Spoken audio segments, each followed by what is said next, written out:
While the monks of the West were hoarding their wisdom on scraps of expensive parchment, paper enabled Islamic civilization to spread its newfound knowledge far and wide, creating a single community linking 3 continents. So the chief distinction, therefore, of Islamic civilization, in addition to the fact that it made new leaps of originality, new transformations in traditions of learning and everything else possible, is the fact that it enabled human beings to consider the possibility of thinking about the globe as a single unit, humanity. In all the broad empire, there was one place the Christian world could experience the lifestyle Muslims now took for granted: southern Spain.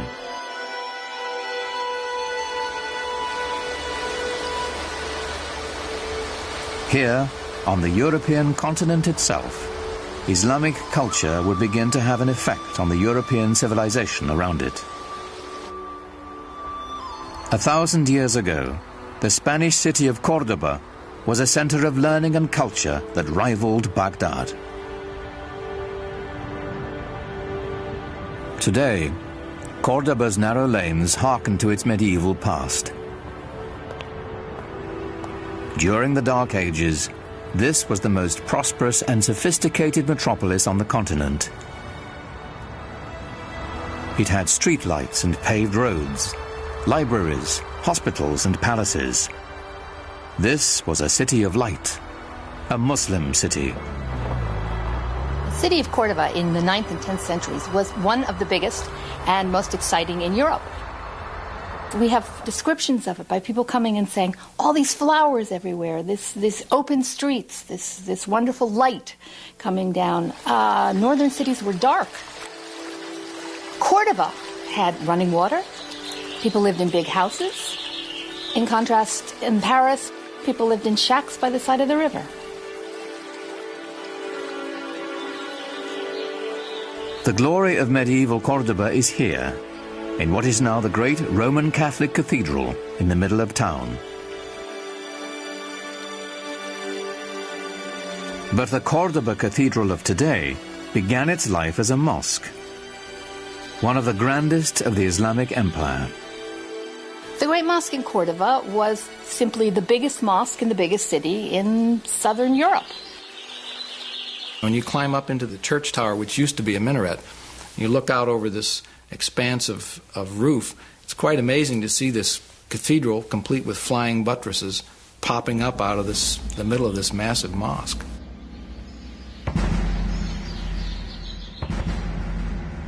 Many people came to visit it to view the wonders of the mosque, which had rib vaulting, the kind of vaulting which is like this, and which 100 years later, by a mere coincidence you might think, but not at all a coincidence, appears in the Gothic cathedrals of Northern Europe, in Lincoln Cathedral, in Chartres Cathedral in France.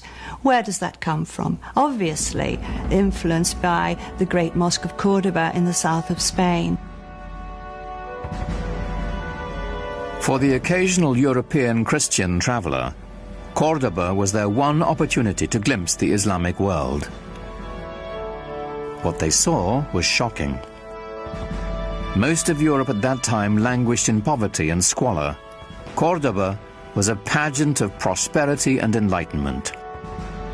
In the 10th century, there was a Saxon nun with the unpronounceable name of Hrotswitha, who called medieval Cordova the ornament of the world. She was very, very taken with the place. And there you are, she's a Christian nun.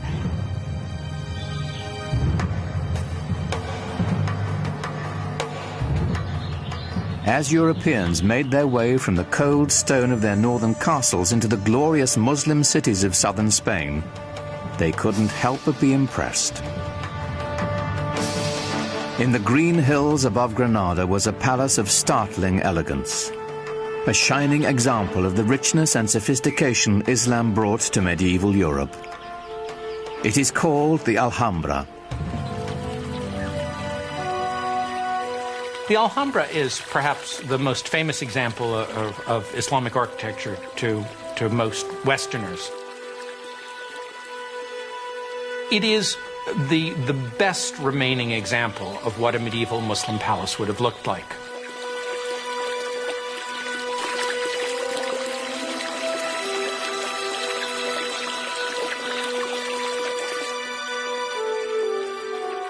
Echoed in the finely carved geometric plasterwork and marble pillars is a vanished lifestyle of extraordinary luxury.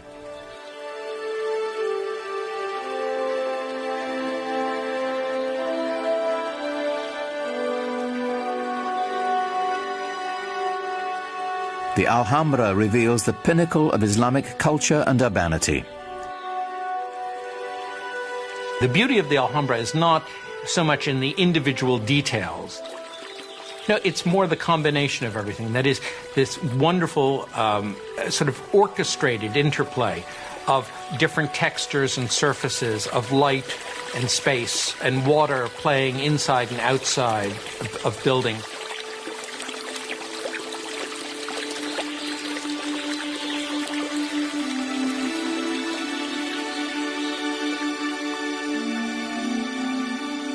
It's almost like a symphony of different elements that are very carefully brought together to provide exquisite enjoyment.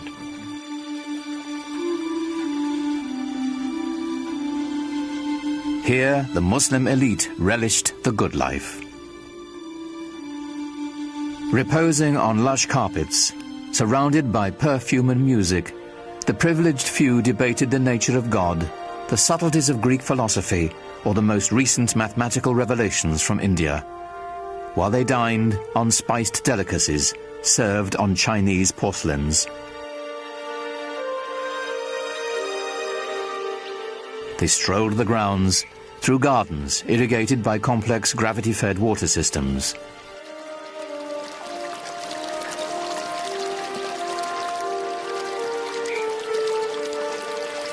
How far Muhammad's followers had come from the life of desert nomads.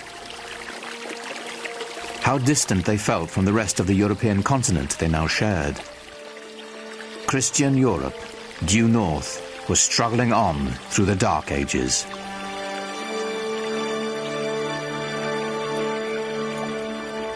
But at the dawn of the 11th century, a tragedy in Jerusalem would put Muslims and European Christians on a collision course. Jerusalem was ruled by an Egyptian caliph, an infamous man named Al-Hakim. Al-Hakim was certainly a deviation from the norm. Clinically speaking, I suppose today we'd regard him as a madman, as someone who was simply insane.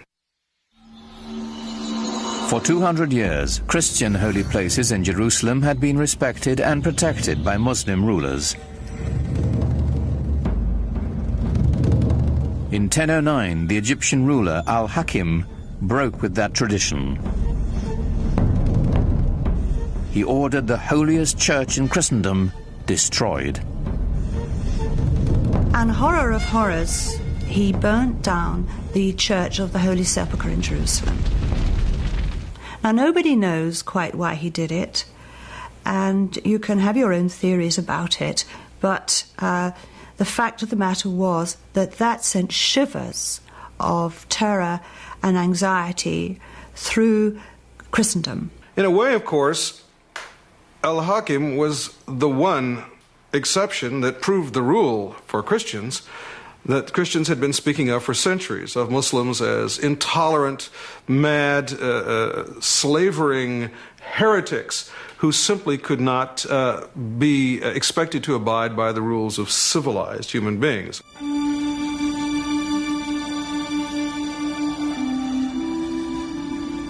The fact that Al-Hakim's successor rebuilt the Church of the Holy Sepulchre, it was done by 1048 with Byzantine help, didn't cut any ice. There was this perception now that things were not going well in the Holy Land. In Europe, anti-Muslim sentiment simmered. By 1095, it reached the boiling point. Pope Urban II spent most of that year traveling through France, imploring his feudal lords to unite in a campaign of bloodshed. Hasten to exterminate this vile race from the lands of your eastern brethren, the Pope demanded. Jerusalem is the navel of the world. She cries out to be liberated. Christ himself commands it. So we've got a merging or a coming together of military service and religion, which served the purposes, if you like, of a pope who in 1095 made his famous call to crusade to rescue the endangered holy places in the East, and in particular Jerusalem.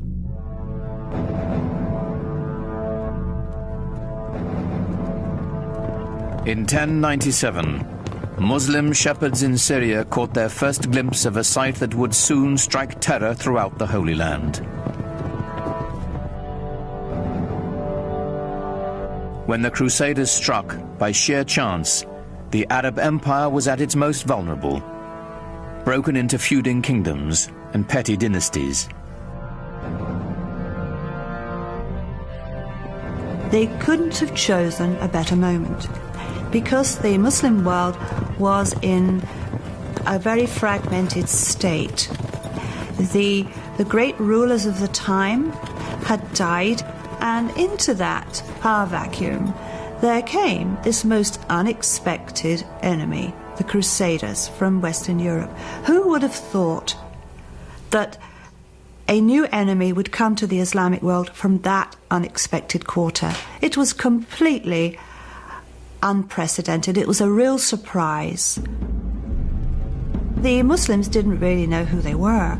They thought they were just another lot of Byzantines who were coming, as usual, to be a nuisance and fight on the borders.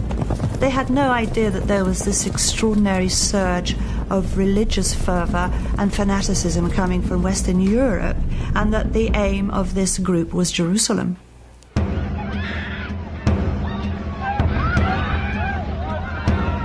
History is haunted by days of incomprehensible horror.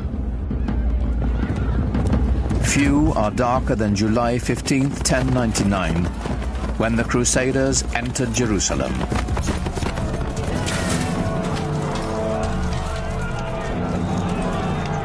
The massacre must have been terrible. The fear, the fleeing of the population. It must have been horrendous.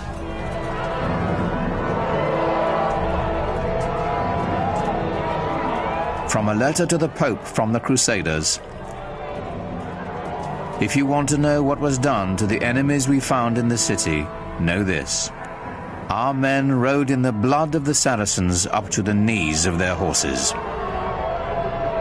They saw the holy city and they were in a state of exultation. And perhaps that's why, when they flooded through the gates of the city, that they were fired up with fanaticism and zeal, and that's why there was this terrible massacre in the name of Christendom. It was a blot on the name of Christendom in the Muslim view, and justifiably so. Even Christians weren't spared. At the Church of the Holy Sepulchre, dozens of worshippers from Eastern sects were massacred. To the Crusaders, they were nothing more than foreigners. The Christian chronicles record the carnage. The Saracens, who were still alive, dragged the dead ones out and made huge piles of them. Such a slaughter of pagans no one has ever seen or heard of. The pyres they made were like pyramids. They shocked the Muslim world when they came. There are a number of extremely moving lamentations in poetry which date from that period. And the Arab poets of the time talk about the feelings of anguish and terror which the Crusaders, or the Franks as they're called in the Arab sources, caused the local people, the old women, the young girls, those who are cloistered away in their houses, are trembling with fear. The whole imagery is that of the rape of their land and the terrible impurities caused by these barbarian infidels coming into their sacred space. We have mingled blood with flowing tears, and there is no room left in us for pity. To shed tears is man's worst weapon when the swords stir up the embers of war. When blood has been spilt, when sweet girls must hide their lovely faces in their hands for shame.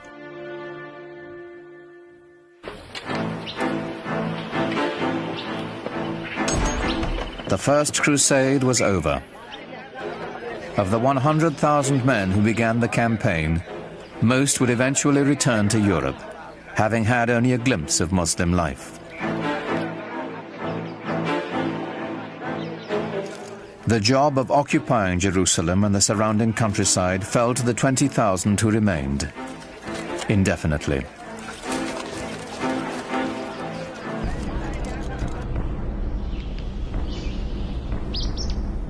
To secure their occupation, the intruders did here what they had done in Europe. They built castles. The Crusaders built the finest castles that the Near East has ever seen, and the proof of that is that they're still there. When everything else may have faded away, the Crusader castles remain a living testimony to their presence. And Crac des Chevaliers in Syria is the Crusader castle over them all. It's very, very big, it's strong, it's impenetrable. It's a living example of the way that a number of the Crusader castles couldn't be taken by siege. You can see for miles and miles from it and see the other castles that would have been, in visual distance for communication by fire and smoke signals. It's got, all the accoutrements of a good medieval castle, with battlements and turrets and places for pouring boiling oil and other liquids down onto the enemy. But inside that castle, what was life really like? It wasn't merriment and festivity. It was constant fear. You had to be on the lookout in case someone was trying to mine the castle or to climb over the walls with scaling ladders. The people outside, the population, the local peasantry, they were not friendly, so you had to watch their movements all the time. It was a terrifying place. The Crusaders made treaties and broke them. They harassed the traders who passed by their castles.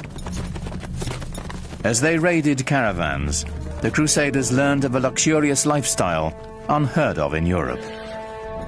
Well, materially, the Crusaders were just blown away by what they found in the Middle East, and they took a lot of it back with them. Inlaid metalwork, textiles, silks, things like that they had just never seen in such quantities before. The good life. These things they brought back to Europe, some as souvenirs, and in fact there was a whole industry that developed in the Middle East of providing souvenirs for the Crusaders to take back.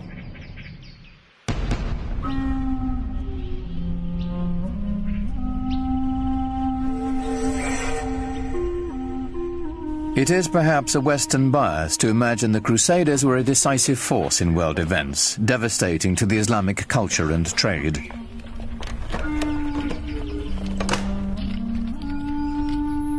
The truth is, while the knights of the Crusades were bunkering down in their castles, Islam was spreading its influence and flourishing.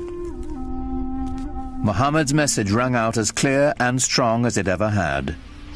Allahu Akbar! Allahu Akbar! Ashhadu an la Mosques were now on every horizon. They welcomed traders. They housed schools and hospitals. Through Islamic architecture, literature and music, a vibrant culture was emerging in celebration of a singular faith. أعوذ بالله من الشيطان الرجيم بسم الله الرحمن الرحيم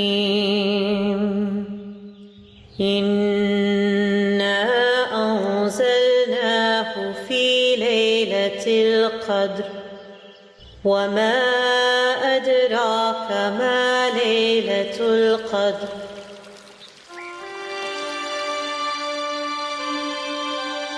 Faith had launched an empire. Culture was now enlivening it. But ultimately, what united it was trade. For the Muslims, trade, like science, brought innovation.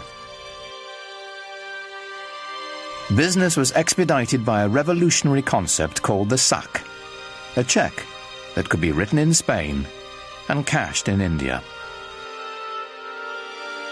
Writing a check assumes that someone's going to honor it and cash it at the other end, and that if you give the money or you have the money in one place, that someone will say, I have access to that somewhere else.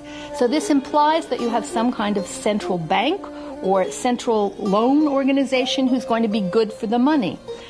So it frees up your ability to travel. It frees up commerce because, again, the money doesn't have to be moved from Samarkand back to Cordova in order to go back the other way the next year, so that you can base it all on trust and faith.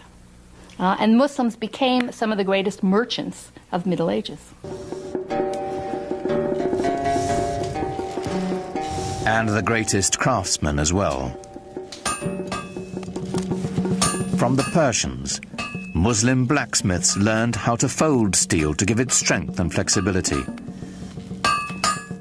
The swords made in Toledo and Damascus had no equal in the world.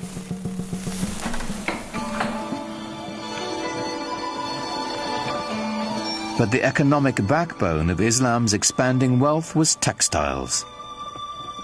The demand for the products of Muslim looms was enormous, for cashmere, cotton and silk. Textiles were simply the gas and steel industry of medieval times, because you have to think of textiles not only as growing the plants, but making all the dyes, and it was the dyes that were particularly expensive and imported the farthest.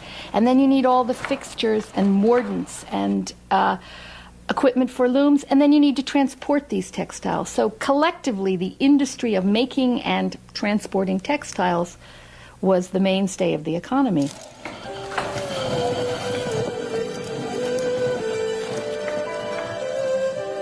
While Europeans settled for coarse woolen and linen garments, Muslims wore brocaded fabrics of organdie, damask and taffeta, words that came into the English language from Arabic and Persian. The fabrics that were produced in the Islamic world were among the finest ever produced. And they were made of not only plain linen or cotton, but also very, very fancy silks, cloth of gold where silk thread is wrapped with gold, and with very, very complicated patterns. These complex patterns were coveted by wealthy Europeans and the church as well.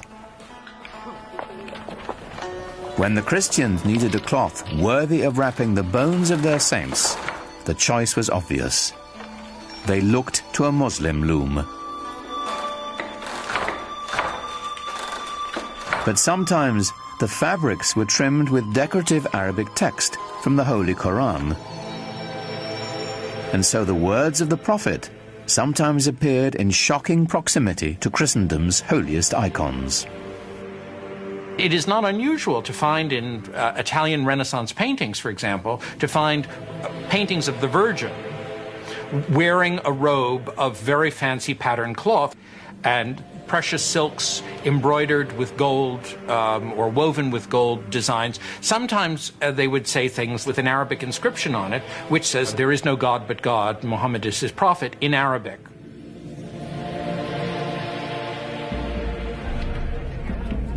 After almost 100 years of broken treaties and sporadic fighting, the Muslims reached a turning point in their struggles against the Crusaders.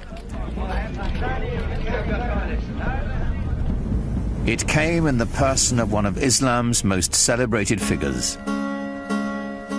His name was Salah Uddin, but the West would remember him and come to revere him as Saladin. There is certainly one thing that we must recognize about Saladin, and that is that he was successful where many others of his faith and of his part of the world had not been. That he possessed one unusual feature, in addition to his intelligence and his robust physical strength. He certainly seems to have been a great inspirer of his military followers. In 1187, Saladin amassed an army of 12,000 mounted warriors and lured the Crusaders out of Jerusalem onto a plain between two hills called the Horns of Hattin.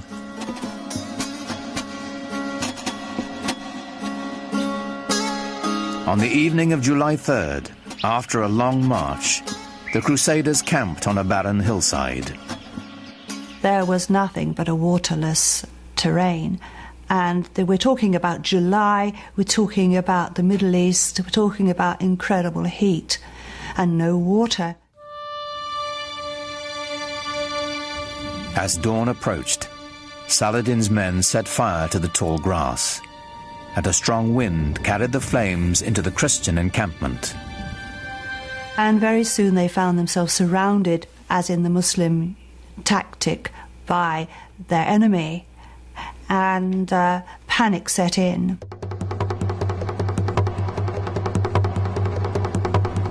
The flames bore down on them, and the heat became intense, Saladin's secretary wrote.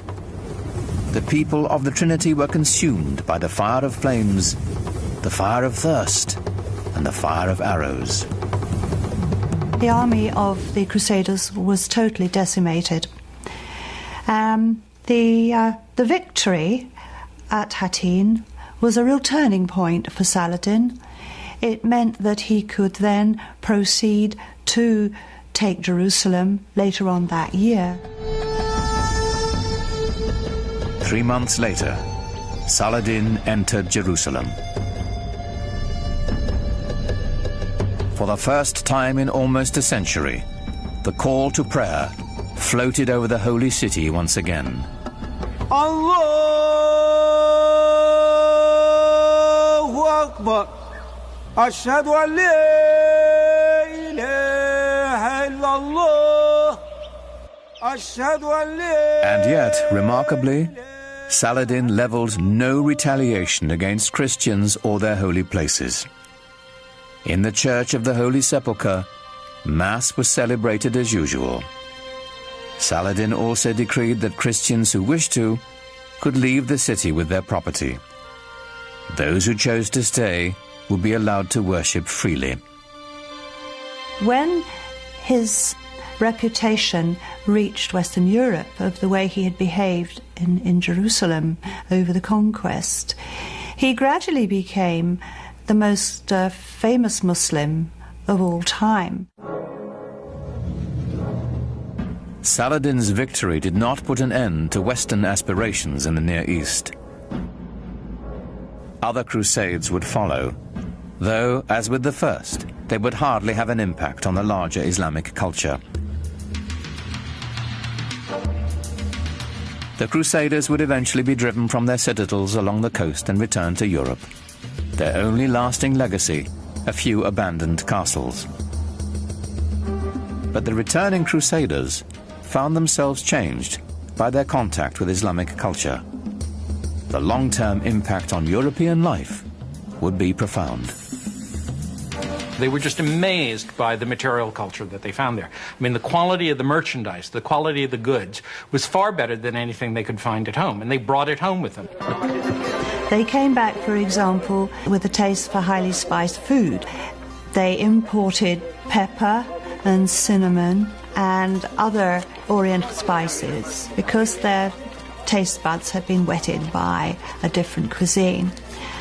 We know that they found out the delights of using soap when they were in the Middle East, and it would appear that that caught on back in Europe. After the Crusades, many Europeans were far more open to the ideas of what was going on to the east, what was happening in other parts of the world. They simply couldn't be as insular as before. Lots of people were open to, well, what's out there? Let's explore this. Let's see this. New intellectual thoughts. Let's see what these people are writing. Let's learn languages. This is when people start to learn Arabic slowly in the West. As the barrier of language dissolved, ideas born in the great Muslim cities began to filter into Europe, ideas that would forever change Western thought. The great Italian theologian Thomas Aquinas used the writings of the Muslim philosopher Averroes to justify the clear separation of faith and reason, a Muslim ideal that formed the basis of all scientific inquiry and led to the European Renaissance. Averroes himself appears in Raphael's classic Renaissance painting of great Western thinkers. Here, alongside Plato and Aristotle, stands a vivid reminder of the debt the world owes Islam. The scope of Islamic civilization has now reached levels which certainly were not accomplished by any other civilization, known civilization of the world. It actually unified parts of our globe in ways that had not been witnessed before. But this golden age of Islam was not to last.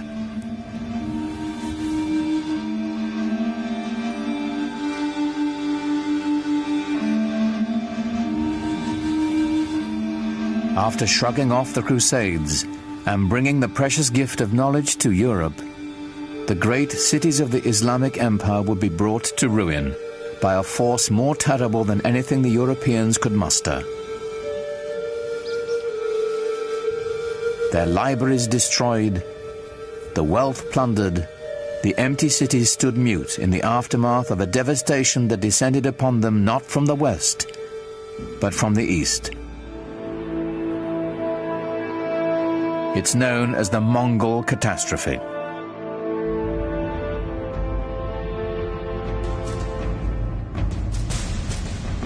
The Mongols were Turco-Mongolian nomads from the steppes of Central Asia.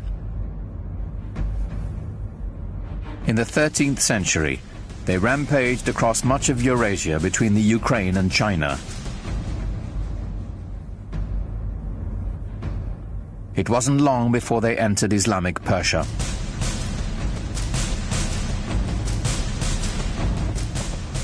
To the cultured, urban Muslims, these guys were a bunch of savages.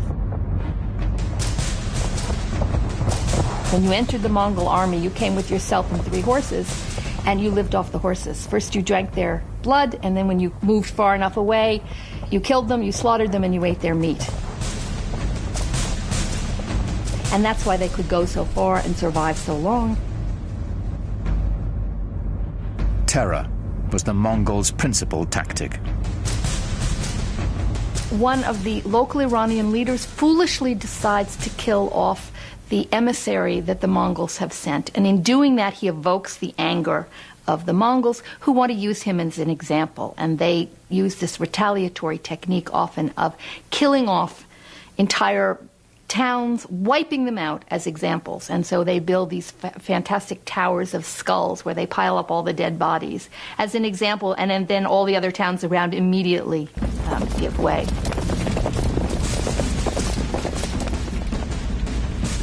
City after city fell before them. It was only a matter of time before they reached the center of Islamic power.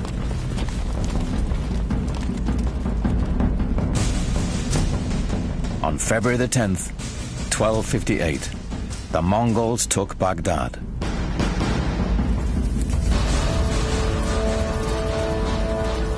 According to the Arab chroniclers, the Mongols put Baghdad to the torch and killed 10,000 inhabitants.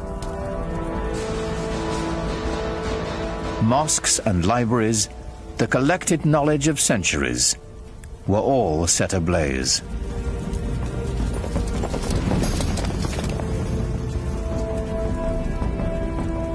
Within less than 50 years, the Mongols seized the heart of the Islamic Empire from the Arabs.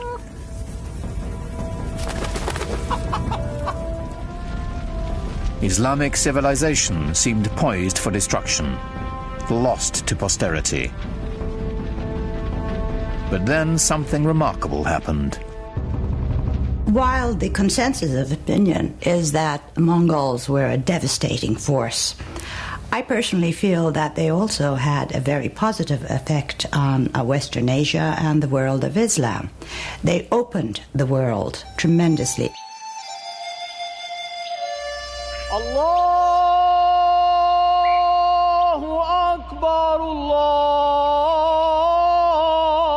Akbar. And historically, the most significant thing about the Mongols for us would be that they became Muslims, most of them, in the end.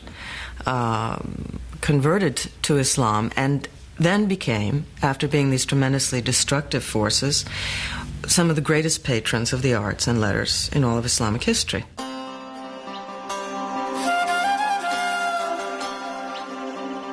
The conversion and its lasting effect was extraordinary. Within a decade, the Mongols had gone from building towers of human heads to building mosques glorifying God.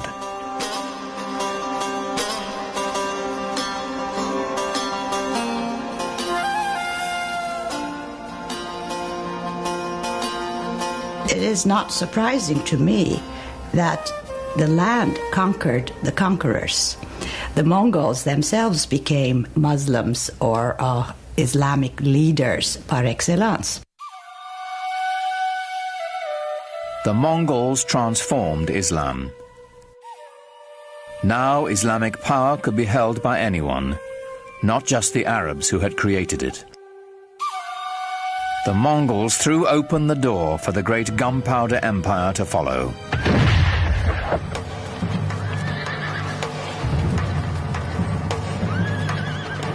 The empire of the Ottoman Turks.